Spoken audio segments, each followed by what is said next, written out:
ገርፋችሁ እንደሆነ እኔ በጊንጥ ገርፋችኋለሁ አይልም ሰውን ሰብስቦ እንደው ቆይ ድረስ እኮ ነው እናንተ ነው በል እንግዲህ ማንታያያለን ብሎ ህዝቡ ማመጽ ጀመረ ማለት ነው። በእውነቱ በል ይኸው ጥበብ መጉደል ማለት ነው። ሰው ስልጣን ሲሰጡት እንደው ምን ይላል መሰላችሁ መጽሐፍ የሪያ አፍንጫ ይቅር የወርቅ ቀለበት በሪያ አፍንጫ አያምርባትም ይላል። በምን በሉ የወርቅ ቀለበት በሉ በምን አያምርም? ይኸው እኛ እኮ ብዙ የማያምርብን ነገር አለ ማምላክ ሪያ ሆነን ማለት ነው። ምክንያቱም ሪያ ቀለበት ሲያደርጉላት ምን እንደምታደርገው ጭቃው ዳ መግባት ነው። የወርቅ ቀለበት የተባለ ሃይማኖት፣ ቅድስና፣ ሹመት እንደዚህ ያለው ሁሉ ነው። በሪያ አፍንጫ ማለት ለጅል ሰው ቢሾሙት መስረቅ፣ ሀብት ቢሰጡት ማጭበርበር፣ ምን ቢሉት እንዲያው ምንም የትም ቦታ የማያምርበት ይሆናል ማለት ነው። ማማሩን እግዚአብሔር ይው ክብረ ወሞገሰ እግዚአብሔር እያስተጸንሶሙ እምበረከቱ ለለ ያሐውሩ በየዋሃት እግዚአብሔር ክብርና ሞገስን ይሰጣል ይላል ቅዱስ ዳዊት። እግዚአብሔር ያከብራል። እግዚአብሔር አብ ወልድ መንፈስ ቅዱስ ያከብሩ፣ አብ ወልድ መንፈስ ቅዱስ ያሞግሱ አይደለም የሚለው? እግዚአብሔር ክብርን ይሰጣል። አብ ወልድ መንፈስ ቅዱስ ክብርን ሞገስን ይሰጣሉ። ይህን ይሰጣል እንጂ ሪያ ለሆነ ሰው ግን አይዋብበትም፣ ይጠፋበታል። ስለዚህ በጥበብ የሚመሩ እረኞችን እሰጣችኋለሁ ብሎ እግዚአብሔር ለኤርምያስ ተናገረ። አንዱ ጥበብ የሚያስፈልገው ለቤተ መንግስት ነው። አንዱ ጥበብ የሚያስፈልገው ለቤተ ክህነት ነው። ዕውቀት ያስፈልጋል። ዕውቀት እንዲሁ አሁን እኮ ስታዩት ከቃሉ ጋር ነች። ሰው እንደማያውቅ ማስረጃ ለማቅረብ ነገሩ ጅል ይሆናል ብዬ ነው እንጂ ነገራችሁ ነበር። ሰው እንደማያውቀው እኮ ለምሳሌ ከላይ እስከታይ ማለት ነው ከታች ከሀገሪቱ ከፍተኛ ባለስልጣናት ከመጨረሻው ወይ ጠቅላይ ሚኒስትሩ ወይ አንድ ትልቅ ባለስልጣን የተናገሯት ንግግር ነው እስከ ቀበሌ ድረስ የምትነጋገረው። አያነብም። ሌላው እዚያ የተነገረችውን ዝም ብሎ መናገር ነው በየስብሰባው ማለት ነው። በየስብሰባው በቃ ለምሳሌ አሁን የሰለቹ ቃላት አሉ። ለምሳሌ ሙስና፣ ኪራይ ሰብሳቢነት የሚባሉ ስልችት ያሉ ቃላት ማለት ነው። እነዚህም በሌላ መተካት ይቻል ነበር። ማንበብ የለም፣ ዕውቀት የለም በእውነቱ ማለት ነው። ስለማይል በእውነት ከልቤ ነው የምነግራችሁ። ያነበበ ሰው ሲፈርድ ያውቅበታል፣ ሲያሳምን ያውቅበታል። ለምንድን ነው በቤተ መንግስትስ ቢሆን ስብሰባ ሁሉ እየሰለቸ ያስቸገረ? ስልችቶና አይደለም እንዴ? የተደጋገሙ ቃላት አሁን እንኳንስ በቤተ ክርስቲያን በአማርኛም እኮ ክልሼ የሚባላል አይደል? በስነ ጽሁፍ ክልሼ ይባላል። ለምሳሌ ማስታወቂያ፣ ጉዳዩ አሁን ጉዳዩ እንዴት እንደሰለቻችን አታውቋትም? ጉዳዩ ስልችት ታርጋናለች በእውነቱ። እንዴት ጉዳዩ ሌላ ነገር ይጠፋላታል በእውነቱ ማለት ነው። ስለማናነብ ስለማንማር ማለት ነው። ያወቀ ሰው ይውላችሁ፣ የተማረ ሰው አፉ ሰፊ ነው። አፉ ሰፊ ነው ማለት ነው። ለሁሉም ነገር መልስ አለው። ለሁሉም ነገር አስታራቂ ነው። የትም ሂዶ እሳት ያጠፋል። የትም ሂዶ አውሬ ያበርዳል፣ ያገርማል፣ ያለዝባል። የነደደውን እሳት ያጠፋል፣ ያረጋጋል፣ ችግር ይፈታል። ሁልጊዜ ማለት ነው። ጥበብ ተመልከቱ። ከዚያ እንደዚያ የሆነ እንደሆነ ሀገር በሰላም ውላ ታድራለች። በግምት መናገር፣ የሰሙትን ነገር እንደ ቱቦ ሳይመረምሩ መናገር፣ ምንም ሳያድጉ አናድግ በዚያው ልክ እንዴ። በእውነቱ እውነቴን እኮ ነው የምነግራችሁ። ዝም ብሎ ለስላሳ አስፋልት ሲሰራ እኮ ሸካራ ነው። እንዲያውም አስፋልት ለምን እንደ ቅቤ ለስላሳ እንደሚሆን ታውቃላችሁ? ወደ ትምህርቱ ልመልሳችሁ ነው ይዟችሁ። አስፋልት ለምንድን ነው እንደ ቅቤ ለስላሳ ያልሆነው? ለምንድን ነው ዝም ብሎ ልስልስ ያለ እንደ ቅቤ ያልተደረገው? ፍሪክሽን ፎርስ እንዲኖር አይደለም? ይቅር በሉ ከእናንተ ተውሼ ነው ቋንቋ ማለት ነው። ፍሪክሽን ፎርስ እንዲኖር ነው አይደለም? ፍሪክሽን ፎርስ ምንድን ነው? ሸካራው ነገር ጎማው ባለበት ላይ እንዳይሽከረከር ያደርገዋል አይደለም? እንዲቀጥል ያደርገዋል ማለት። ፍሪክሽን ሲኖር አክሰለሬሽን ይኖራል ማለት ነው አይደለም? ከዚያ መኪናው ምን ማድረግ ይችላል? መሮጥ ይችላል ማለት መሮጥ ይችላል። ከዛ ግን መኪናው ስንለው አስፋልቱ ዝም ብሎ ቅቤ ቢሆን በዚያው ላይ መሽከርከር ነው። እዛ ጎንደር፣ ባህር ዳር፣ አዲስ አበባ እዚያው ላይ መሽከርከር ማለት ነው። አሁን እኮ እዚያው ላይ ነው እየተሽከረከርን ያለው። ወይ አናድግ፣ ወይ አንለወጥ፣ ወይ አንደማመጥ፣ ወይ አንሰማማ። ዝም ብሎ በቃ ሁልጊዜ ድሪቶ፣ ሁልጊዜ ዘረኝነት፣ ሁልጊዜ መበላላት፣ ሁልጊዜ ክፋት። ለምን? ዕውቀት የለም በእውነቱ ማለት ነው። ዕውቀት እኮ ብርሃን እኮ ነው። ብርሃን ማለት ደግሞ ምን ማለት ነው? ዕውቀት አሁን እውነቴን ነው የምነግራችሁ። የእውቀትን ትርጉም ሳይንስ እስከዛሬ አላገኘውም። ቤተክርስቲያን ግን ሳይንስ የተጠራቀመ መረጃ ነው የሚለው። ዕውቀት ማለት የተጠራቀመ መረጃ ነው። ግን የተጠራቀመ መረጃ ዕውቀት አይደለም። አሁን አይጥ፣ ድመት፣ እባብ፣ ዝንጀሮ እያሉ ቢያጠራቅሙት ይሄ እውቀት አይደለም በእውነቱ ማለት ነው። የተጠራቀመው መረጃ ሁሉ እውቀት አይደለም። የተሰናሰለ የተተነተነ ሊባል ይችላል። የተተነተነ ነገርም ውሸት ሊሆን ይችላል። ግን እውቀት ማለት ብርሃን ማለት ነው በቤተ ክርስቲያን ሲተረጎም። ምሳሌ አንድ ጊዜ ወደዚህ እያያችሁ ነው። በጣም ጥሩ። እውቀት ማለት ብርሃን ነው። ብርሃን ማለት ማለት ነው። ብርሃን ለምሳሌ በጨለማው ድንጋዩ ሰው ይመስለናል፣ አይደለም እንዴ? ሰው ይመስለናል። ከዛ ስናበራ ድንጋይ መሆኑን ትክክለኛ መልኩን እናውቀዋለን። ያ ነው እውቀት ማለት። ስለዚህ እውቀት ማለት ምን ማለት ነው ካላችሁኝ፣ የአንድን ነገር ትክክለኛ መልኩን መረዳት ማለት ነው። ትክክለኛ መልኩን መረዳት። በቃ አሁን እኔ በእጄ ውስጥ የያዝኩትን ነገር ገምቱ። ሞባይል፣ እሺ፣ ዳዊት፣ እሺ፣ ደሞስ መስቀል፣ ሌላስ ገምቱ። በዚህ በእጄ ውስጥ ያለውን ምን አላ ብር አላስኩ። እሺ፣ ሌላ አቤት፣ ምን አሉ? ምን የእጅ ባትሪ። እሺ፣ ደግሞ ምን አላችሁ? ባዶውን። በጣም ጥሩ። አሁን 5 ነገሮች ተገመቱ። አሁን ባትሪ ተባለ፣ ብር ተባለ፣ ስልክ ተባለ፣ ከዚያስ ባዶ ተባለ። ደግሞ ምንድን ነው የተባለ? ዳዊት ተባለ። ዳዊት ነው በእውነቱ ማለት ነው። ስለዚህ አሁን ይሄን ስታዩት አወቃችሁ አላወቃችሁም? ትክክለኛ መልኩን ስታዩት አሃ። ስለዚህ ስልክ አልነበረም በሉ፣ ስልክ አልነበረም በሉ፣ ብር አልነበረም፣ ባዶ አልነበረም፣ መስቀልም አልነበረም። ለካ ዳዊት ነበር በሉ። አሁን ለየ ነው ማለት ነው። ስለዚህ ብዙ ነገር ተሸፍኖ ሳለ ትልቅ መስሎን ይችላል፣ ትንሽ መስሎን ይችላል። በግምት ብዙ ነገር አጥፍተናል፣ ገምተን ተሸፍኖብን ማለት ነው። ሲበራ መልኩን ስናየው እንዲህ ነው እንዲህ ማለት እንጀምራለን ማለት ነው። ይሄ እንዲኖረን እውቀት ያስፈልጋል። ለዚህ ነው ወይርኢውክሙ፣ ተመልከቱ፣ ምንድን ነው ያላቸው? በጥበብ ወበአይምሮ፣ በጥበብና በእውቀት የሚመሩ እረኞችን እልክላችኋለሁ። አምላከ ቅዱሳን በጥበብ በአይምሮ የሚመሩ እረኞችን አያሳጣን። በቤተ መንግስትም እውቀት ያላቸው የተማሩ፣ ተናግረው የሚደመጡ፣ መፍትሄ የሚሰጡ፣ ችግር የሚፈቱልን መሪዎችን መድኃኔዓለም ያምጣልን። እንዲህ ያሉ እረኞችን እሰጣችኋለሁ አለ የሰራዊት ጌታ እግዚአብሔር። ጌታስ ምን አለ? ስሕትክሙ፣ ተመልከቱ፣ በየአእምሮ መጻሕፍት ስሕትክሙ ወይ ኃይለ እግዚአብሔር አለ። መጻሕፍትን ስለማታውቁና፣ ተመልከቱ፣ መጻሕፍትን ስለማታውቁና የእግዚአብሔርን ኃይል ስለማታውቁ ትሳሳታላችሁ አለ ማቴዎስ ምዕራፍ 22 ላይ። ሰው በዚህ ዓለም ሁሉንም ነገር የሚያጠፋው ስለማያውቅ ነው። ማንንም ሰው ብትሉት የሚያጠፋ ስለማያውቅ ነው። አይ የተማሩ ሰዎች ሲያጠፉ እናያቸው ልትሉ እንችላላችሁ። የተማሩ ሰዎችም የሚያጠፉት ማወቅ የሚገባቸውን ያላወቁ ስለሆኑ ነው። ያወቁ ናቸው እንጂ ማወቅ የሚገባቸውን ግን አላወቁም። ስለዚህ አሁንም ያጠፋሉ ማለት ነው። ማንም ሰው እያጠፋ ከሆነ ማወቅ የሚገባውን አላወቀም ነበር ማለት ነው። ስለዚህ ተመልከቱ፣ እውቀት ያሳድጋል፣ እውቀት ያበራል፣ እውቀት ያጸናል፣ እውቀት ከስሜት ይሰውራል። ከስሜታዊነት ግንፍል ከማለት ዝም ብሎ ሳይገባን ፈጥነን ከመግደል ፈጥነንም ከመገደል ከማጥፋትም ከመጥፋትም ከመወሰንም ከመተቸትም ይሰውረናል በእውነቱ ማለት ነው። እውቀት እኮ እንዴት ያለ ሀብት መሰላችሁ! ሰው እኮ እውቀት አጥቶ እንኳን ሰውን መግደል ፈጣሪውን ገድሏል። አላወቃችሁም እንዴ? ጌታ ምንድን ያለ? በዕለተ ዓርብ ምንድን ያለ? እስመ በዘያእምሩ ይገብሩ አይደል ያለ? የሚያደርጉትን አያውቁም። እስኪ በሉላችሁም፣ የሚያደርጉት ምን አይሉም? አያውቁም። አያችሁ፣ ፈጣሪያቸውን እየሰቀሉ እንደሆነ ቢያውቁ ባልሰቀሉት ነበር። አለማወቅ ፈጣሪንም አሰቅሏል ማለት ነው። አለማወቅ። ስለዚህ ሁልጊዜ እንድናነብ እንድናውቅ ያስፈልጋል። ሰውንም እስከሚያውቅ ድረስ ልንጠብቀው ይገባል። እንዲያው በእውነቱ እኔ እንኳን አልደረስኩባቸውም። የግምጃ ቤቱ መምህር የኔታ ወልደ ሰንበት በረከታቸው ይድረሰንና ሰው የመጨረሻ ሲያስከፋቸው ባታውቀው ነው ነበር አሉ የሚሉ በእውነቱ ማለት ነው። ባታውቀው ነው ካሉ በቃ የመጨረሻ እዚያ በኋላ ሌላ ስድብ አይሳደቡም አሉ። ባታውቀው ነው። ይሄ በጣም መልካም እኮ ነው በእውነቱ ማለት ነው።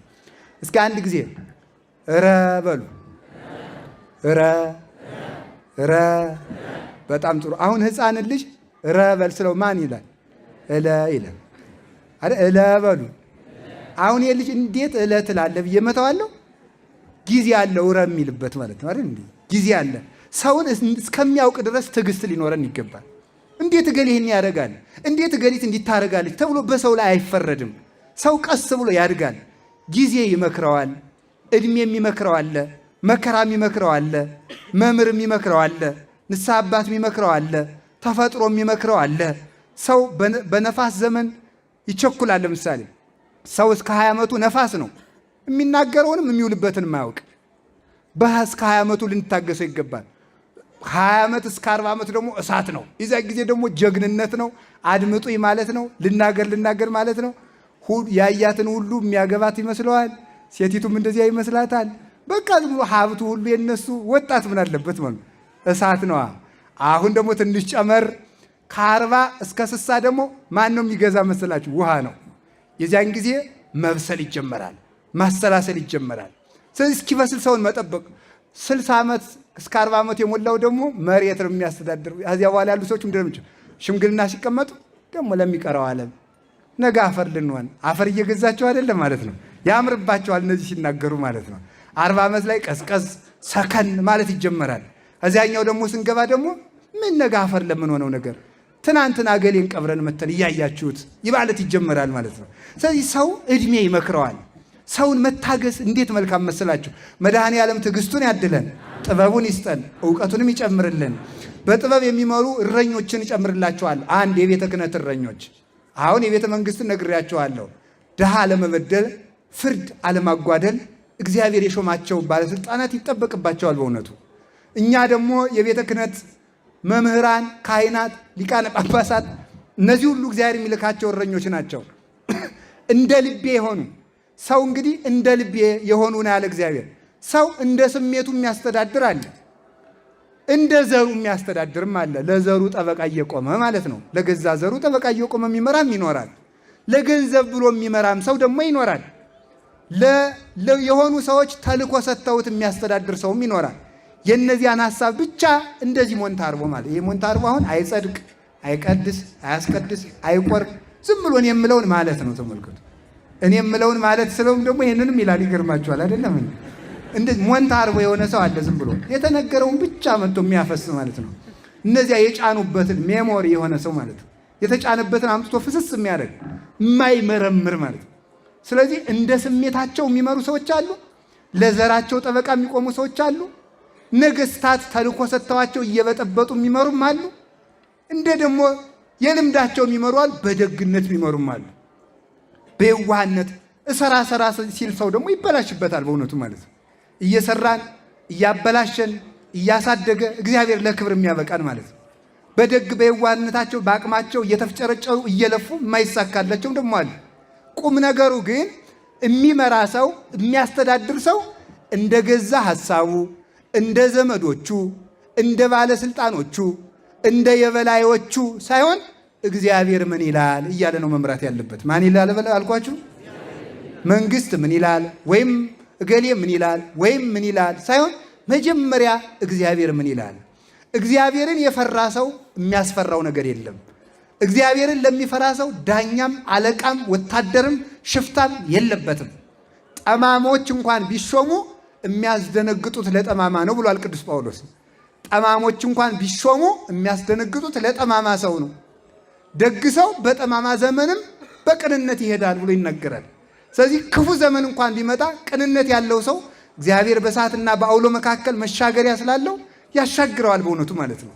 ስለዚህ እግዚአብሔር እንደ ልቤ የሆኑ እረኞችን እልክላችኋለሁ ሲል ከገዛ ሐሳባቸው ወጥተው እንደ እግዚአብሔር ሐሳብ የሚመሩ እግዚአብሔርን ከፋው አልከፋው ብለው የሚመሩ የቤተ ክህነት እረኞችን፣ ካህናትን፣ አባቶችን፣ መነኮሳትን፣ ጳጳሳትን፣ ዲያቆናትን እሰጣችኋለሁ ማለት ነው። እግዚአብሔር ይስጠን። እነዚህን እሰጣለሁ አለ። የቤተ ክህነት እረኝነት ምንድን ነው ካላችሁ አንድ ነገር ልናገርና ታሪኳን ተርኬ ልጨርሰው። በግ ሲጠበቅ መጀመሪያ በጉን ከጫካ ማውጣት ይገባል። ከምን ማውጣት በሉ እንጂ ከጫካ ቀጥሎ በመንገድ መምራት ይገባል። በምን? ይሄ የተነገረው በእስራኤል በጎች ባህል ነው። የእኛ ሀገር ባህልና በግና የእስራኤል በግ ይለያያል። ይገርማችኋል። የእኛ ሀገር በግ በኋላ ሆኖ ምን ማለት ነው? መንዳት ነው። እንዲያው አይድረስ ነው ማለት ነው። አይድረስ ነው በእውነቱ። ከሚነዱን ይሰውረን እግዚአብሔር። የእስራኤል በጎች ደግሞ እረኛው ፊት ፊት ይሄዳል፣ በጎቹ መከተል ነው። በጣም ነው የሚደንቁት ማለት ነው። በጎቹ እረኛው ሲሄድ አብረው ይሄዳሉ። እረኛው ከቆመ በጎቹም ይቆማሉ። እንደዚያ ናቸው። አሁን ስለዚህ በቀና ጎዳና መምራት የእረኛ ድርሻ። ሶስተኛ ከለመለመ ሳር ከጠራ ውሃ ማድረስ። ከለመለመ ሳር ከጠራ ውሃ ማድረስ። የለመለመ ሳር ማብላት፣ ውሃ መጠጣት። በትሩን ይዝና እረኛው በእስራኤላውያን ባህል ከለመለመ ሳር ሲደርስ በትሩን ይተክለዋል። ሲተክለው ብሉ ማለቱ ነው ብለው በጎች ይበላሉ። ከዛ ሲነቅለው ሲሄድ ይሄዳሉ። ከውሃው ሲደርስ ይተክላል። ጠጡ ሲለን ነው ብለው ይጠጣሉ። ከዚያ በተራራ ያሰማራቸዋል። አሰማርቶ እንደዚህ ሲለቅሙ ይቆዩና እንደገና ደግሞ አምጥቶ በአማጋ ያስመሻቸዋል። አስመሽቶ ደግሞ እየቆጠረ በየስማቸው እየጠራ ምን ያደርጋቸዋል? ወደ ቤት አስገብቶ ያሳድራቸዋል። ደግሞ ያሰማራቸዋል። ፊት ፊት ይሄድላቸዋል። ሌላስ ተኩላ ቢመጣ አንበሳ ቢመጣ ተመልከቱ፣ ራሱን ስለ በጎቹ አሳልፎ ይሰጣል። እሱ ሳይሞት በጎቹ አይበሉም። ቢታመሙ ያክማቸዋል። የጎረበውን ይልጥላቸዋል። ያበጠውን ያፈርጥላቸዋል። ጉንፋን የያዘውን በግ ደግሞ በሌላ ጋጥ ደግሞ ይዘጋዋል። ትርጉም አለው እንዳትረሱት። እንደዚህ አድርጎ በጎችን ይጠብቃል ማለት ነው። ይሄ በግ ጠባቂ ይባላል። አሁን ይሄ በግ ጠባቂ ማለት ማን ነው? ካህን ነው። ንስሐ አባት ነው። የቤተ ክርስቲያን አስተዳዳሪ ነው። ሊቀ ጳጳስ ነው። መምህር ነው። መነኩሴ፣ ዲያቆን፣ ይህ ሁሉ እረኛ ነው። ፓትርያርክ ነው። እነዚህ ሁሉ እረኞች ናቸው። የክርስቶስን ልብ እያሰቡ ህዝቡን የሚያገለግሉ ማለት ናቸው። ከምን ማውጣት አለባቸው? ከጫካ ማለት ህዝቡን ከድንቁርና ማውጣት። ከማን ማውጣት በሉ እንጂ ምን አላችሁኝ? ይሄ ውርደት አይደለም እንጂ ከድንቁርና አለ። እኛ እኮ እውነት እረኛ እንዳልሆናችሁ ማሳያው እናንተ እስከ ዛሬ ድረስ እናንተ የባንዲራንና የቃል ኪዳንን ልዩነት የማታውቁ ሰዎች፣ እስከ ዛሬ ድረስ አሳ ይበላል አይበላም እያላችሁ የምትጠይቁ ሰዎች፣ እንዲሁ አሁን እስኪ ምን ይባላል? ገና እኮ ከምንም ዛሬም እኮ ጊዮርጊስ ፈጣሪ የሚል አለ እዚህ ውስጥ። ጊዮርጊስ ፈጣሪ ማረኝ ማረኝ ማረኝ። አንድ አባት አንድ ቀን ሰማኋቸው። አንድ ቤተክርስቲያን ምን አሉ መሰላችሁ? መድኃኔዓለም ማረኝ፣ ስለ ተክለ ሃይማኖት ብለህ ማረኝ፣ ስለ ዮሐንስ መጥምቅ ብለህ ማረኝ፣ ስለ ሎዛይቱ ማርያም ብለህ ማረኝ፣ በጣም ደግሞ የደነቀኝ ስለ ስላሴ ብለህ ማረኝ። ስለማን ብለህ? ስለ ስላሴ። አሁን እግዚአብሔር ችግር የለበትም። ችግር የለበትም ማለት ስለሚያውቅ ምን ማለታቸው እንደሆነ ስለሚያውቅ ሞልቶ ይቀበለዋል። አንዳንድ ጊዜ እግዚአብሔር ጸሎታችን ሁሉ እያስተካከላል የሚሰማ አይደለም ነው። እግዚአብሔር አሁን የሁላችንም ጸሎት አንድ ቀን ቢሰማን አንድ ቀን ሙተን አናድርም? እናድራለን አናድርም? እኔ ለምሳሌ ጌታዬ ገብረ ኢየሱስ ወይም ገብረ ስላሴ የሚባሉት ሁለት ሰዎች ስፍራ ሰጥተህልኝ እደር። ገብረ ኢየሱስና ገብረ ስላሴ ደግሞ ጌታዬ አባ ገብረ ኪዳንን ስፍራ ሰጥተህ እደር። አጥፍቶ ጠፊ ማለት ይሄ አይደለም? ተላለቅነ ማለት ነው። ተመልከቱ። እግዚአብሔር ቸርነቱ ጸሎታችን አለመስማቱ። እውነቴን እኮ ነው የምራግዙ። ጸሎታችን ብንሰማማ እኮ ተላልቀን ነበረ። ካህኑም ከካህን ጋር ተላልቋል፣ ዲያቆኑም ከዲያቆን ጋር አለቀ ነበረ። አዲያ ግን እግዚአብሔር ቸር እየመረጠ ሕፃን የጠየቀው ሁሉ አይሰጥ አይደል እንዴ? ሕፃን ምን ይላል? እናቱ ስታወቃ ቂጣ ጋግረሽ ስጪ ማለት ሲገባው እሳት አምጪ ይላል አይደለም? ይሄ አይሰጥም፣ እሳት ነው። እኛም በእግዚአብሔር ዘንድ ሕፃን ስለሆን እሳት እንለምናለን። እግዚአብሔር ግን ያንን አይሰጥም። የሚረባንን ይሰማል፣ የማይረባንን ደግሞ አይሰማም ማለት ነው። ስለዚህ ገና ፈጣሪ እንላለን። አሁን እዚህም ውስጥ እንግዲህ ይህንን ጸሎት የሰማሁት እኔ ጎንደር ነው። እዚህ ነው የሰማሁት፣ በአንድ ቤተክርስቲያን የሰማሁት። አንድ ሽማግሌ ናቸው እንዳልኳችሁ። እግዚአብሔር እኔ እንዲያውም አይባልም እንዲያው መመጻደቅ እንዳይመስል እንጂ እንዲያው ትልቅ ሰው ቢሆን ያለቅስ ነበር፣ እንባዬን ሁሉ ሊያስመጡት ነበር ማለት አሳዝነው እንዲያ እያሉ ሲጸልዩ ማለት ነው። እግዚአብሔር ይሰማል። ግን መልሶ የተሰማኝ ምንድን ነው? ለካ የሰው ገና አልተማረም፣ በስም የከበረ ነው ማለት ነው። በስም የከበረ አንዲት በግ ነበረች አሉ። ጆሮዋ ሰምቶ እንደው እንጂ እንደው ሁልጊዜ እየጠራዋት አላሉ። ሰውየው ነው የተባለ። አሁን እናንተ በስም ሰብታችኋል። እመቤቴን ከልቤ ነው ወላዲተ አምላክ ጎንደር የሊቃውንት ሀገር የከዋክብቱ ሀገር እየተባላችሁ ይህን ስም ጠገባችሁ። አትማሩ፣ አትመጡ፣ መጽሐፍ አታነቡ፣ ስማችሁን ተሸክማችሁ መኖር ነውር አይደለም? ነውር ነው። መልሱ እስኪ በሉ ተናገሩ። ነውር ነው አይደለም? ስለዚህ እኛም እንዳይፈረድብን እናንተን ከጫካ ማውጣት አለብን።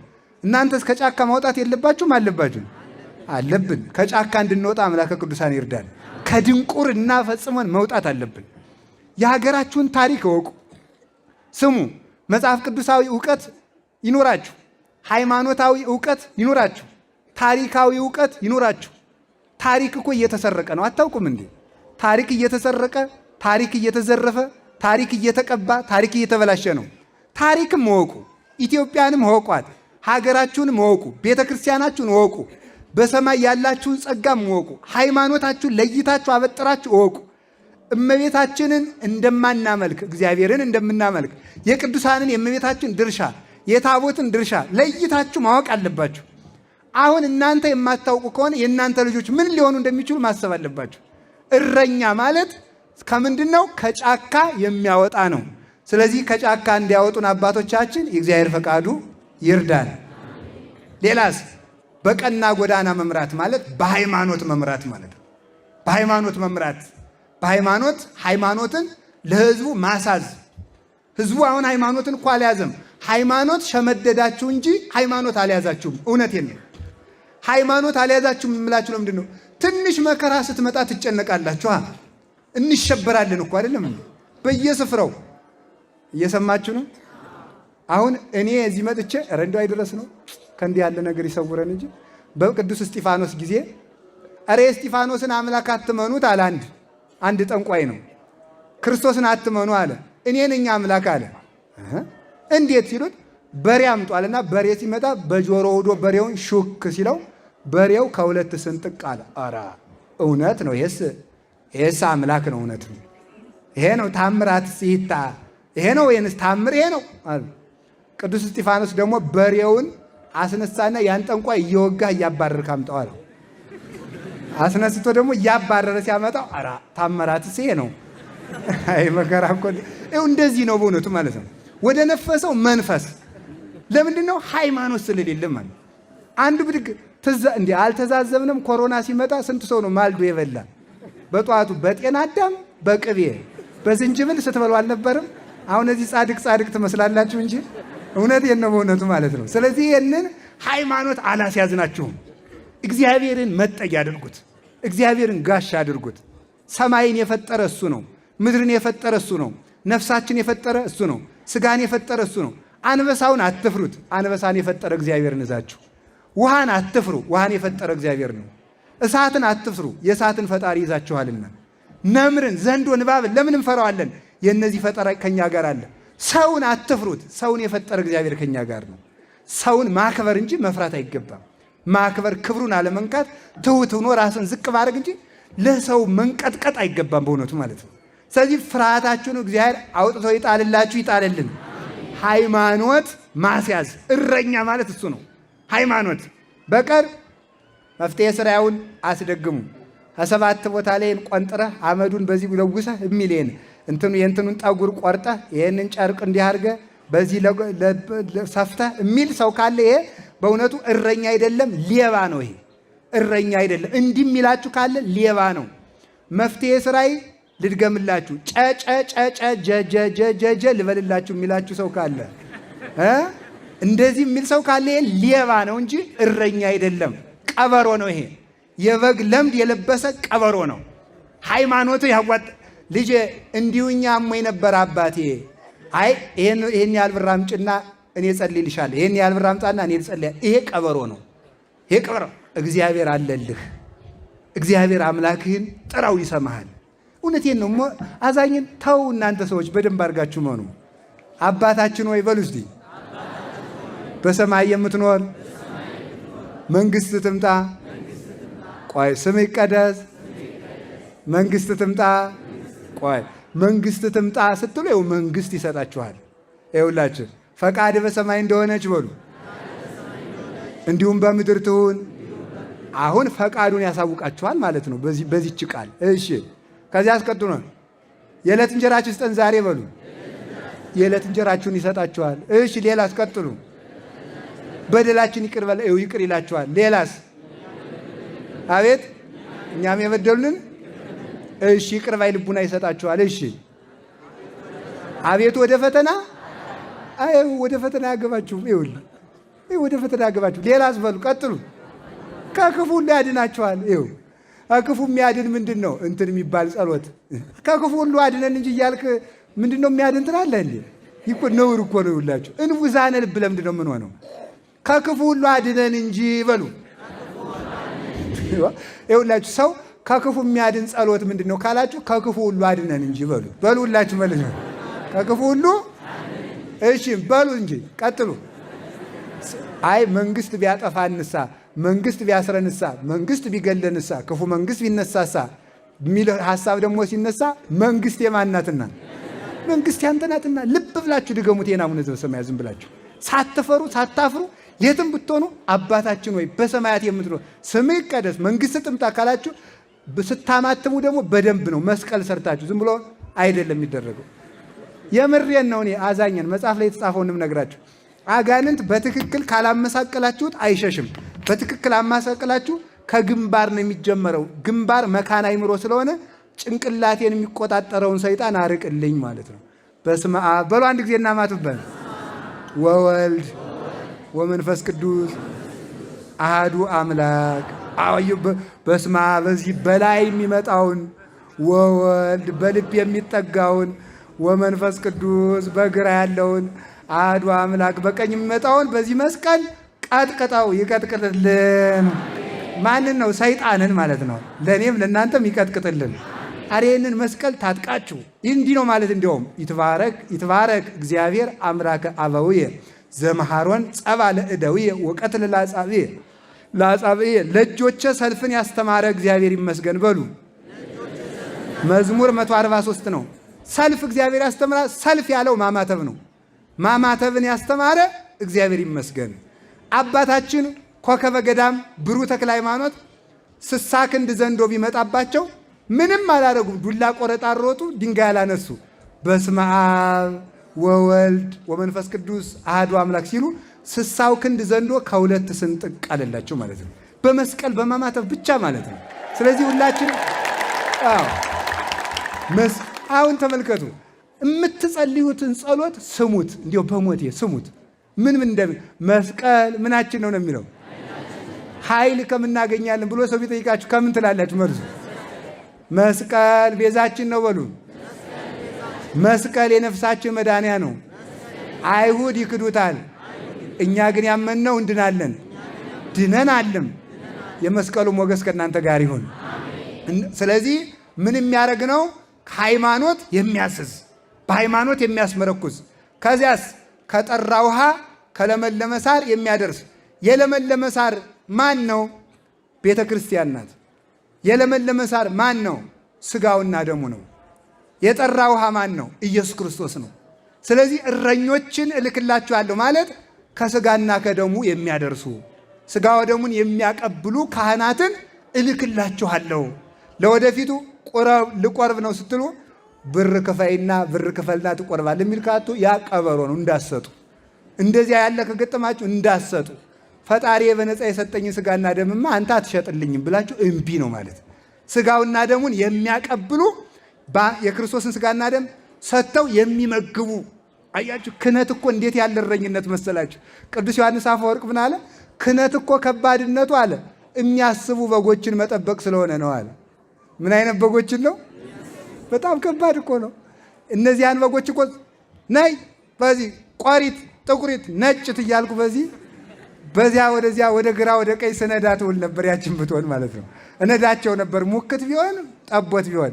እናንተ ግን ገብረ ማርያም ጸልይ እስኪ አባ ላስብበት። ይኸው ችግር አይደለም እንዴ? የሚያስብ በግ መጠበቅ ከባድ ነው። ይውላችሁ ክህነትን ምን ያህል ከባድ አገልግሎት እንደሆነ የምትረዱልን በዚህ ነው ማለት ነው። የሚያስብ በገዛ ፈቃዱ የሚሰማራ የሚያስተውል የሚያውቅ በግ መጠበቅ በጣም ከባድ ነው። የሚመረምር፣ የሚታዘብ፣ የሚፈርድ፣ የሚተች እንዲህ አይነት በግን መጠበቅ ከባድ ነው። ግን ደግሞ በጣም ተመልከቱ፣ እናንተ የክርስቶስ በጎች ስለሆናችሁ የአምላክን በግ መጠበቅ ደግሞ ከባድ ነው። በግ የማጥፋት ያህል አይደለም የሚፈረድብን። አንድ በግ ማጥፋት አይደለም፣ የአምላክን መልክ እንደ ማጥፋት ነው የሚፈረደው። እያንዳንዳችሁ ክርስቲያኖች የክርስቶስ መልክ ስለሆናችሁ እናንተም ራሳችሁን ስታጠፉ የሚፈረድባችሁ የክርስቶስን መልክ እንዳጠፋችሁ ነው። ምክንያቱም እናንተ የራሳችሁ አይደላችሁም፣ ክርስቶስ በደሙ ገዝቷችኋልና እናንተ የእናንተ ገንዘብ አይደላችሁም ማለት ነው። የራሳችን አይደለንም፣ የክርስቶስ ነን። ሰው ራሱን ለራሱ ተጠቅሞ ዕድሜ ዘመኑ እንዲፈጅ አልተፈቀደለትም። ራሱን ለክርስቶስ መሳሪያ አድርጎ እንዲጨርስ ነው የተፈቀደለት። እንዲህ ያሉ እረኞች እልክላችኋለሁ ብሏል። ከቅዱስ ሥጋው ከክቡር ደሙ የሚያደርሱ ካህናትን ይዘዝልን መድኃኔዓለም። አልጠፉም። ግን ዕንባቆም እንዲህ አለ።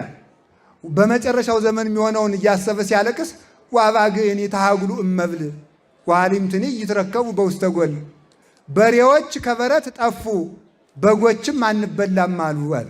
ይገርማል እኮ አንበላም አሉ በጎች አንበላም አሉ በሉ። እናንተ እኮ ናችሁ አልበላም ብላችሁ። ሥጋውን ብሉ እምቢ፣ ደሙን ጠጡ እምቢ። ሞት ሲመጣ ችግር እንደኮይት ግን ነው። መድኃኒት የማይፈልግ በሽተኛ ያሳዝናችሁ? ያሳዝናል እኮ በእውነቱ ማለት መድኃኒቱን የሚጠላ በሽተኛ ባለደዌ ማለት። ስለዚህ እኔ አሁን ዛሬ እውነቴን ነው የምነግራችሁ። ንስሐ ገብታችሁ ሥጋው ደሙን ተቀበሉ። ያለገባችሁም ያገባችሁም ነጋዴም ሁኑ ስራ የሌላችሁም ሁኑ ተዘጋጅታችሁ ንስሐ ግቡና ሥጋው ደሙ ተቀበሉ። እውነቴን እነግራችሁ ከሞት ጋር ውል ወስዳችኋል እንዴ? ያለ ዛሬ 40 ዓመት ብቅ አለልን ብሏችኋል። ሞት ፈርሞላችኋል። ምንድነው ማረጋገጫችሁ ሳትቆርቡ ላለመሞታችሁ? ስለዚህ ለምንስ ትቀሰፋላችሁ? እረኛ እያለላችሁ ተኩላ የሚበላችሁ ለምንድን ነው? እረኛችሁ ደግሞ ክርስቶስ ነው። የእሱን ሥጋና ደም ከተቀበላችሁ ከመከራ ሥጋ ከመከራ ነፍስ ይሰውራችኋል። ስለዚህ ቅዱስ ሥጋውን ክቡር ደሙን ተቀበሉ። ሁላችሁም ብቻችሁን አትኑሩ። ይህን ዓለም ብቻችሁን አትዘልቁትም። ክርስቶስ ደግሞ ከእናንተ ጋር የሚሆነው ሥጋውን ደሙን ስትቀበሉ ነው። ሥጋውን ደሙን ስትቀበሉ መድኃኔ ዓለም ከእናንተ ጋር ይሆናል። ከእናንተ ጋር ከሆነ ደግሞ ለመ እግዚአብሔር ምስሌነ መኑ ይክለነ፣ እግዚአብሔር ከእኛ ጋር ከሆነ ማን ይቃወመናል? ይኸውላችሁ እግዚአብሔር ከእኛ ጋር እንዳይሆን ሥጋውን ደሙን መቀበል ስላቆመ ነው ሰው በሀገር ላይ ፈተና እየመጣ ያለ ማለት ነው። ስለዚህ ሁላችሁም ባልና ሚስትስ ቢሆን መቁረብ እያቆማችሁ አይደል ትዳሩ ጦር ሜዳ የሆነው? መቁረብ ወዲያው ይጋቡና አይ ጅላችኋል መሰል ፍቅር የማያልቅ ይመስላቸዋል። ቁርባኑን ትተውት 2 ዓመት 3 ዓመት ኋላ ሴትዮቱ ባልየውን ስጠረጥረው እንቁረብ ትለዋለች። አልቆርብም እንቁረብ፣ አልቆርብም እንቁረብ፣ አልቆርብም። ካልቆረብክማ ያሰብካታለች። እዚያ በኋላ ችግር ይፈጠራል ማለት ነው። ይኸውላችሁ ሥጋውን ደሙን መጀመሪያ ባታቋርጥ ኑሮ ትዳራችሁ አይፈተንም ነበር ማለት። ቁረቡ ቁረቢ፣ አልቆርብም። መጀመሪያ እንቁረብ ከማለትሽ በፊት እኔ መጨቅጨቅሽን ባቆምሽ ይላል ሰውየው። ደግሞ እሷ ደግሞ እንቁረብ ከማለት በፊት ይህንን ባቆምክ እየተባለ በኋላ ችግር ይመጣል። ሥጋው ደሙ በሌለበት ሰላም የለም። ሰላም ያለው እሱ ነው። ጤንነታችን እሱ ነው። ፈውሳችን እሱ ነው። ዕውቀታችን እሱ ነው። መሪያችን እሱ ነው። ራሳችን እሱ ነው። ሕይወታችን ትንሣያችን እሱ ነው። አሻጋሪያችን መምራችን እሱ ነው። ሥጋውን ደሙን ተቀበሉ። በሞት ይዣቸዋለሁ። ቅዱስ ሥጋውን ክቡር ደሙን እንድንቀበል አምላከ ቅዱሳን ይርዳል። ከዚህ የሚያደርሱ እረኞችን እልክላችኋለሁ። አያሳጣን መድኃኔዓለም። ይኸውላችሁ በየመንደሩ አሁን በቀደም ነው እኔ የሰማሁት ማለት ነው። እዚህም ይደረግ ይሆናል። ባህር ዳር ሄጄ ነው የሰማሁት ይሄን ለጉባኤች። በየመንደሩ ቅድም ያልኳችሁ አትኩሮት ለመስጠት ነው። በዚህ ቀይ ቢጫ አረንጓዴ ባንዲራ ዳቦ ሸፍነው ከመንደር ላይ ውዳሴ ማርያም እየደገሙ እየቆረሱ ሥጋው ደሙ መቀበል አያስፈልግም፣ የኢትዮጵያ ትንሣኤ ቀርቧል፣ ኢትዮጵያ የዓለም ብርሃንን ተከተሉ እያሉ መንደር ለመንደር ከቁርባን የሚያግዱ ሰዎች አሉ። የፈለጋችሁትን ብትሉ ፈጣሪ የሚያስበውን ነው እንጂ እናንተ የምታስቡትን አልናገርም። የምናገረው እግዚአብሔር በመጻሕፍት ያጻፈውን በነቢያት ያናገረውን በሐዋርያት የሰበከውን በሊቃውንት ያስተረጎመውን ነው የምናገረው። ስለዚህ የቤተ ክርስቲያን አምላክ ይሄንን ባልናገር ይፋረደኛል። የእናንተም የደማችሁ ዕዳ አለብኝ። እኔ ነግሬያቸዋለሁ። ከዚህ በኋላ ግን ከደማችሁ ንጹሕ ነኝ። አሁን ነግሬያቸዋለሁ ስለዚህ ርዕሰ ጉዳይ። ስለዚህ ሁላችሁም ከጠራ ውሃ ከለመለመ ሳር የሚያግደን ቀበሮ ነው በሉ። ሁላችሁ በሉ። ከጠራ ውሃ በሉ። ከለመለመ ሳር ምንድን ነው አላችሁ? ቀበሮ ነው በሉ። እረኛሳ ከየት ያደርሳል? ከጠራ ውሃ ከለመለመ ሳር። የጠራ ውሃ ኢየሱስ ክርስቶስ ነዋ። ምን አለ? ዘጸማ ይምጻ ሀቤ ወይስጠኝ፣ የተጠማ ካለ ወደ እኔ ይምጣና ይጠጣ አለ። ዮሐንስ ወንጌል ምዕራፍ 7 ላይ ኑ ጠጡኝ እያለ አስጠጣ ብሎ የሚያግር ይሄ ቀበሮ ነው። እሱ ምን አለ? እኔ የሕይወት እንጀራ ነኝ ኑ ብሉኝ አለ። ክርስቶስ እንዳንበላ ከቤተ ክርስቲያን የሚለዩን እነዚህ ቀበሮች ናቸው። ከዚህ ተጠንቀቁ። በእውነቱ ራሳችሁን እንዳታሰርቁ ጠብቁ። እግዚአብሔር ሁላችሁንም ይጠብቃችሁ።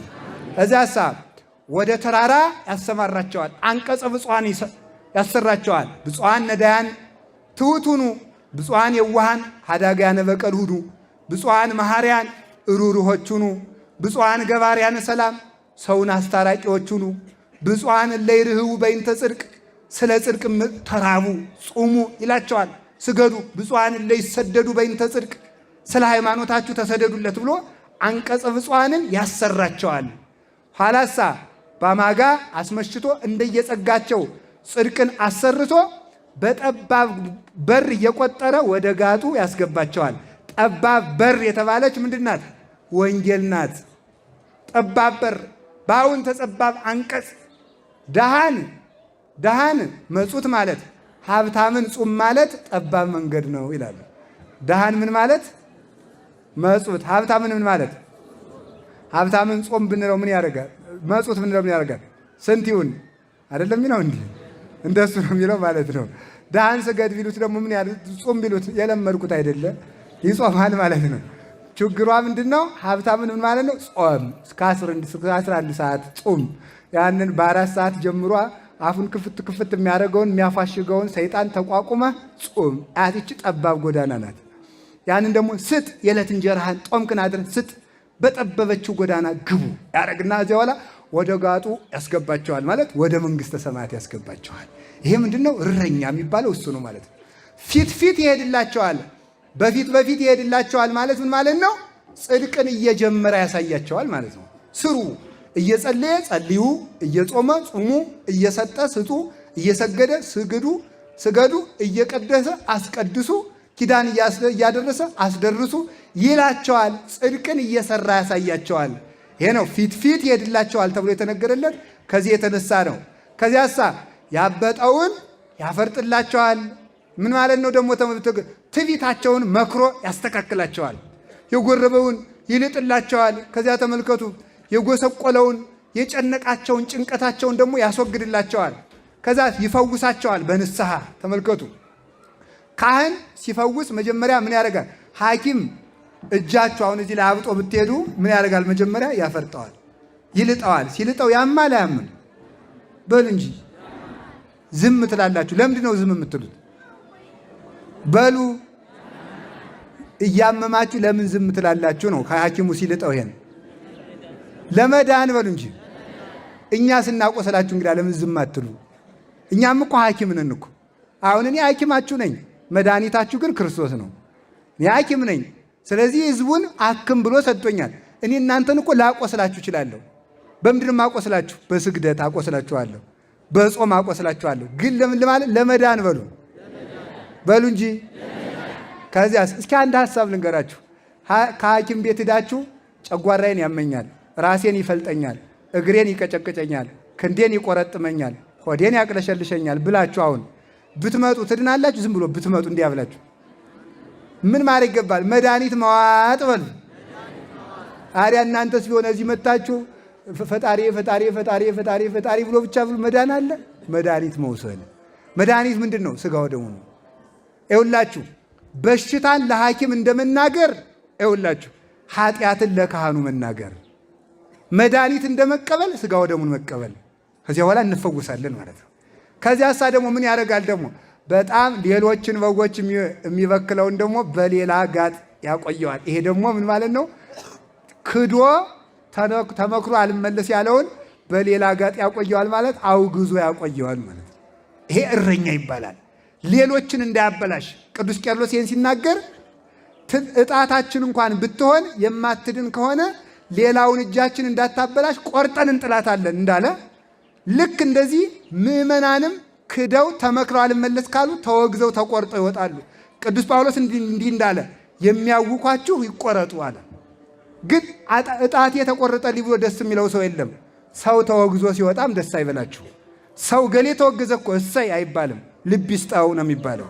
እያለቀስን እንደምንቆርጠው ሰው ከቤተ ክርስቲያን ተሳስቶ ሲወገዝ እያዘን እየጸለይ ነው የሚወጣ ማለት ነው። አምላከ ቅዱሳን አዛኝ ሩሩ እረኞችን ያድለን መድኃኔዓለም። ከቃሉ ጋር ናችሁ። እንዲህ ያሉ እረኛ ሲታመሙ የሚፈውስ፣ ሲርብ የሚያበላ፣ ሲጠሙ የሚያጠጣ፣ ከተኩላ የሚጠብቅ እረኛ እግዚአብሔር ይሰጣል። ከነዚህ እረኞች አንዱ ተክለ ሃይማኖት ናቸው ለማለት ነው፣ ሌላ አይደለም። ከነዚህ እረኞች አንዱ በሉ እንጂ ማን ነው? ዛሬ ስለ እረኝነት የምናወጋው እሁዱም ኖላዊ ተክለ ሃይማኖትም እረኛችን ናቸው ደግሞ በእውነቱ ማለት ነው። ፈዋሽም ናቸው እሳቸው። እንግዲህ እሳቸውን እግዚአብሔር ለኢትዮጵያ እረኝነት እንደ ልቤ የሆኑ እረኛ እሰጣቸዋለሁ ብሎ ቃል ገብቶልን ነበረ። ቃሉ የማይታበል መድኃኔዓለም ለኢትዮጵያ እንደ እግዚአብሔር ልብ የሆኑ እረኛ ተክለ ሃይማኖትን ሰጥቶናል። የኢትዮጵያ እረኛዋ ጠባቂዋ ብፁዕ ቅዱስ ብሩህ ኮከበ ገዳም ርዕሰ ባሕታውያን አባ ገብረ መንፈስ ቅዱስና ብፁዕ ኮከበ ገዳም ሐዲስ ሐዋርያ ምድራዊ ሱራፊ አቡነ ተክለ ሃይማኖት፣ እናታችን ቅድስት ድንግል ማርያም ወላዲት አምላክ፣ ቅዱስ መስቀሉ፣ ታቦተ ጽዮን፣ እነዚህ ሁሉ የኢትዮጵያ እረኞች ናቸው። እነዚህን ጠባቂ አድርጎ የሰጠን እግዚአብሔር የተመሰገነ ይሁን። ይኸውላችሁ በጣም ባለጸጎች ነን፣ ደስ ሊላችሁ ይገባል። ታቦተ ጽዮን ያለች እዚህ ናት። በእውነቱ ይኸውላችሁ ታቦቲቱ ለእስራኤል ተሰጠች፣ ኢትዮጵያ መታ ተቀመጠች። በመስቀሉ አይሁድ ክርስቶስን ሰቀሉበት፣ እኛ አምጥተን ግሸን ማርያም ላይ እናከብረዋለን። ያደረግነው አይደለም እንዴ? እናቱን አይሁድ ከኢየሩሳሌም ሲያሰድዷት ኢትዮጵያ አስጠግታ ስደቷን አሳለፈችላት። አይሁድ ሰቀሉት ክርስቶስን፣ እኛ እናምነዋለን። ስለዚህ አቡነ ገብረ መንፈስ ቅዱስን የመሰለ ኮከብ፣ አቡነ ተክለ ሃይማኖትን የመሰለ ሐዋርያ የተሰጠን እግዚአብሔር ኢትዮጵያ ውስጥ የቸርነት እጁን እንዲሰድ የሚያደርጉ የቸርነት በሮች እነዚህ አሉን። እነዚህን የከፈተልን እግዚአብሔር የተመሰገነ ይሁን። ስለዚህ ለኢትዮጵያ እግዚአብሔር ያበቀለልን እረኛ አቡነ ተክለ ሃይማኖት ናቸው። ሁሉንም የሚጠብቁ እረኛ። በዛሬው ዕለት እንዴት እንደተወለዱ ልንገራችሁ። እሳቸውን ያበቀለልን ለነገስታት የመንግስታቸው ጌጥ፣ ለካህናት የክህነታቸው ውበት፣ ለመነኮሳት ንጉሳቸው ፊት አውራሪያቸው፣ ለኃጥአን የኃጢአት ስሬታቸው፣ ለታመሙት ፈውሳቸው፣ ለሚፈርዱት ለሚተቹት ደግሞ ፍርድ የሚያስተምሩ ጥበብን የጠነቀቁ ነቢያት ሐዋርያትን የሚያውቁ በትዕግስት ሰማዕታትን የመሰሉ በትንቢት ነቢያትን የመሰሉ በስብከት ሐዋርያትን የመሰሉ በትርምት ባይታውያንን የመሰሉ በቅድስና መነኮሳትን የመሰሉ በንጽህና መላእክትን የመሰሉ አምላካቸው ፈጣሪያቸው ኢየሱስ ክርስቶስን የሚመስሉ ፍጹም የክርስቶስ መልክ የሆኑ እውነተኛ እረኛና ሐዋርያ አቡነ ተክለ ሃይማኖት ናቸው። ኢትዮጵያ የምትጠፋው የተክለ ሃይማኖትን ውለታ ስትረሳ ነው። እንደሳቸው ያለ መመኪያ ለኢትዮጵያ የላትም። አልቦሙ ተስፋ ዴን ለሰባ ኢትዮጵያ ዘእንበለ መቃብሩ ለተክለ ሃይማኖት። ለኢትዮጵያ ሰዎች ከተክለ ሃይማኖት መቃብር በቀር ተስፋ የላቸውም። እግዚአብሔር የተገለጠባቸው ፀሐይ ናቸው። እግዚአብሔር ዓለምን ሊያድን ሲያስብ እናቱን እንደፈጠረና በእሷ ምክንያት ወደ ዓለም እንደመጣ ከዚያ በኋላ ደግሞ ኢትዮጵያን እግዚአብሔር ሊፈውሳት ሲፈልግ ገብረ መንፈስ ቅዱስን አመጣ፣ ተሳቱ ቅዱሳንን አመጣ። እኔ እኮ ይገርመኛል። ከዓለም የተሰደደ ቅዱስ ሁሉ ማረፊያው እዚህ ነው። 9 ቅዱሳን ከሮም ተሰደው መጥተው ያረፉ ኢትዮጵያ ነው። ከየትም ይሰደዳል፣ እዚህ ይመጣል። ኢትዮጵያ ውስጥ ግን ተቀብለ ነው እንኖራለን ማለት የትም እንኳንስ የክርስትናው የሌላው እምነትም ከሌላ መጥቶ እዚህ ነው በሰላም የሚኖረው ሌላውም እንኳ ቢሆን ማለት ነው። ስለዚህ አቡነ ተክለ ሃይማኖት የኢትዮጵያ አበጋዝ፣ እኛማ እንደው ባለጸጎች እኮ ነን። ቅዱስ ጊዮርጊስ የኢትዮጵያ ፊት አውራሪ ነው፣ የኢትዮጵያ አበጋዝ ነው። በአድዋ ጦርነት ብቻ የተዋጋውን ነው የምታስቡ። ግን በዘርዓ ያዕቆብ ጊዜ እኮ በነጭ ፈረስ እየተመሰለ ከዘርዓ ያዕቆብ ሰራዊት በፊት እየተቀደመ ለኢትዮጵያ ሲዋጋ የነበር ቅዱስ ጊዮርጊስ ነው። የኢትዮጵያ ገበዟ ገበዘ ኢትዮጵያ ተብሎ የሚጠራው ቅዱስ ጊዮርጊስ ነው። እና አቡነ ሰላማ ከሳቴ ብርሃን የባረኩን የማንንም ሐዋርያ እነ ቅዱስ ማቴዎስ ኢትዮጵያ መጥተው ሰብከው ሲሄዱ ከመቀበል በቀር ከመከበር በቀር የማንም ሐዋርያ በረከቱ እንጂ ደሙ ያልፈሰሰባት ሀገር ኢትዮጵያ ናት። ለዚች ሀገር ደግሞ ኢትዮጵያ ተክለ ሃይማኖትን የመሰለ መልአክ ከሰማይ ሄደው ከሱራፌል ጋር ባልንጀራ ሆነው የሚያጥኑ በጸሎታቸው አጋንንትን የሚያሰድዱ ከመምህራን ጋር የሚተረጉሙ ደግሞ ደግና ሩህሩህ እንኳን ለሰው ለዝንጀሮ የሚራሩ አባት ናቸው ተክለ ሃይማኖት። ስለዚህ እሳቸውን ዛሬ አብቅሎልናል። እሳቸውን የፈጠረልን እግዚአብሔር የተመሰገነ ይሁን። ዛሬ ለሁላችን ዛሬ እውነቴን ነው የምነግራችሁ የተክለ ሃይማኖት ልደት የኔና የናንተ ሁሉ ልደታችን ነው። እሳቸው ስለተወለዱ ስንት ጭንቀት ርቆልናል፣ ስንት አጋንንት ርቀውልናል። እኔ የተክለ ሃይማኖትን የማውቃቸው በትምህርት ሳይሆን በራሴን የማውቃቸው በራሴ ማለት ለእያንዳንዳችን የማይንቁ ቸር አባት ናቸው። እንዲህ ምን ሊቃውንት ምን ይላሉ? አዘክሪ ለጻድቃን ወሐቆ ለኃጥአን የሚለውን ሲተረጉሙ ድንግል ማርያም ለጻድቃን ሳይሆን ለኃጢአተኞች አሳስብ የሚለውን ሲተረጉሙ እንደ እናት ይላሉ። እንደ እናት ከደግ ለደግ ልጇ ሳይሆን ለክፉ ልጇ ታዝናለች። ይሄኛው ልጅስ አመለ መልካም ነው፣ ከሰው ጋር ያድራል፣ ይሄኛው ነው እንጂ ሰው ጋር የማይኖር ብላ ለዚያ እንደምታዝንለት አንቺም ለክፉ ልጆችሽ ዘኝልን ብለው ይተረጉማሉ። እና ተክለ ሃይማኖት ሁልጊዜ አባታችን ተክለ ሃይማኖት ከቅዱሳን ይልቅ ለረከስ ነው ለጎሰቆል ነው የሚያዝኑ ደግ ለአውሬ የሚያዝኑ አባት ናቸው በእውነቱ ማለት ነው። ልባቸው ቅርብ ነው። እንደምናስባቸው ግርማቸውን ብቻ አይደለም ማሰብ። ተክለ ሃይማኖት እንደ እንስሳ ብንወርድ እንኳን እንደ እንስሳ የሚያዝኑልን አባት ናቸው። የእሳቸው ልጆች ያደረገን እግዚአብሔር የተመሰገነ ይሁን። አላችሁ እንዴት እንደተወለዱ ልንገራችሁ። እንግዲህ ዛሬ አባታችን ተክለ ሃይማኖት ከመወለዳቸው በፊት አባታቸው ጸጋ ዛብ፣ እናታቸው መልሱ እናታቸው እነዚህ በክብር የተጋቡ እሷም ድንግልናዋን ጠብቃ በክብር ታጭታ ለከበረ ሰው ለጸጋ ዛብ የተሰጠች ክብርት ክርስቲያን ናት። ወደፊት አምና ታስታውሱ እንደሆነ የዛሬ ዓመት የኔታ ሊቀ ሊቃውንት ናቸው ያስተማሩን አይደል? ወደፊት ግን የካህን ሚስት ይገኘውን እንጃ ሲሉ ነበረ። እውነታቸው ነው። የኔም ስጋቴ ነው በእውነቱ ማለት ነው። ድንግልናውን በየስፍራው እየወደቀ ስለሆነ እውነቴን ነው። እህቶቻችን ድንግልናችሁን በአግባቡ ያዙ። ለዲያቆናት ሚስት እንግዲህ እኮ ተመልከቱ፣ ድንግል ሴት ካልተገኘ የዲያቆናት ሚስት ይጠፋል ማለት ነው። ከጠፋ እኮ ቅዳሴ መቆሙ ነው። ታውቃላችሁ እንዴ? ስለዚህ ለዚህም እንኳን ብላችሁ አስባችሁ ለቤተ ክርስቲያን አስባችሁ እንኳን ድንግልናችሁ መጠበቅ አለባችሁ። ለቤተ ክርስቲያን አስባችሁ ማለት ነው። ድንግልናን መጠበቅ አንዱ ለቤተ ክርስቲያን ማሰብ ነው።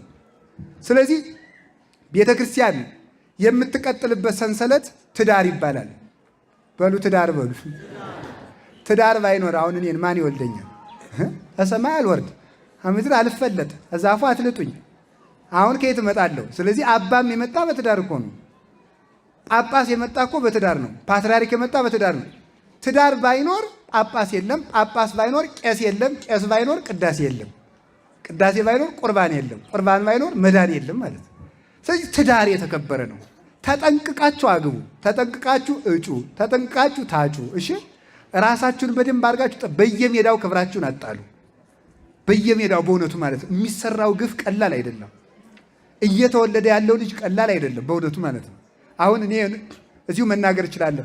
ሁለት አብረን የመነኮስን ጓደኞች መነኮሳት አሉ። እነሱ አንድ ልጅ ባለፈው ወድቆ አነሱ። ሌላ ቦታ ነው ያለው። አንስተው አሁን ሁለት መነኮሳት ናቸው፣ የቤተክርስቲያን አገልጋዮች ናቸው። እነሱ ያሳድጋሉ ዛሬ ማለት ነው። ክርስትና አሁን በቅርብ ቀን ያለ ከሜዳው ላይ ተጥሎ የተገኘ ልጅ ማለት ነው። አሁን ይሄ እንዲያው ምን ይባላል? ይሄ ታዲያ እግዚአብሔር እንዲምረን ያደርጋል ብያቸዋለሁ። ይምረናል። ስለዚህ በየስፍራው ክብራችሁን አጣሉ። ከወደቃችሁ ደግሞ ልጃችሁን አሳድጉ። ተርባችሁ ቢሆን አሳድጉ። እንዴት ልጅ ወርወራችሁ ትጠላላችሁ? ስለዚህ እኔ አደራችሁን ራሳችሁን ጠብቁ። ጽንስ ማስወረድም ክልክል ነው። እኔ አሁን እንግዲህ ተክለ ሃይማኖትን ምስክር ዳኛ አድርጌ ነው የምነግራችሁ። ጽንስ የምታስወርዱ ሰዎች ተጠንቀቁ። እግዚአብሔር ጋር ትግል እየገጠማችሁ ነው። ወይ መጀመሪያውን በአግባቡ ጊዜያችሁን ጠብቃችሁ አግቡ። ተሳስታችሁ ከጸንሳችሁ ውለዱና ለምናችሁ ቢሆን አሳድጉ። እንኳን የእናንተ ልጅ የድንግል ማርያም ልጅም በልመና ነው ያደገ። ውሃ ለምን አይደለም እንዲያሳደገችው። እኛ ከማን በልጠን ነው ለምን ልጅ ማናሳድገው? ራሳችሁን ሆዳምስ ለምንድን ነው የምትሆኑት? ስግብግብ የምትሆኑት ለምንድን ነው? ለራሳችሁ ተጨንቃችሁ የሰው ስም የሰው ስም ፈርታችሁ የሰው ሐሜት ፈርታችሁ ከእግዚአብሔር እጅ ትወድቃላችሁ። እግዚአብሔር ይፈርዳል። ልጅ አጣሉን። እውነቴን ነው። ስንቱ ይናገራል። ሁሉም ቢናገሩ ሰው ባዶ ይቀራል። እዚያ እኮ ሆስፒታል ውስጥ እኮ እየተጣሉ የሚቀሩ ልጆች አሉ። ወልደው ጥለዋቸው የሚጠፉ ማለት ነው። እዚህ ውስጥም ያላችሁ እናቶቻችን እባካችሁን ትንሽ ገንዘብ ያላችሁ ሰዎች ሆስፒታል ሄዳችሁ ልጅ ስጡኝ እያላችሁ አምጡ፣ አሳድጉ።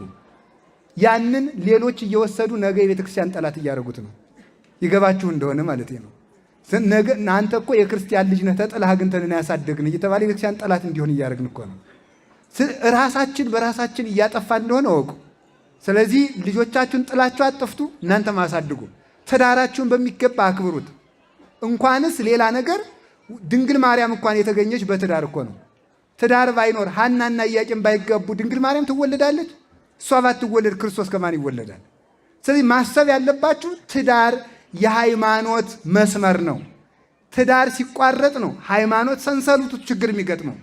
ስለዚህ ተጋቡ በሚገባ የቤተ ክርስቲያን ስርዓት ጠብቀው። አንድ ለአንድ ብትጋቡ እንኳን ያለ ስርዓተ ቤተ ክርስቲያን መጋባት አይቻልም። ሰለስቱ ምዕት በፍትሐ ነገሥታቸው አንቀጽ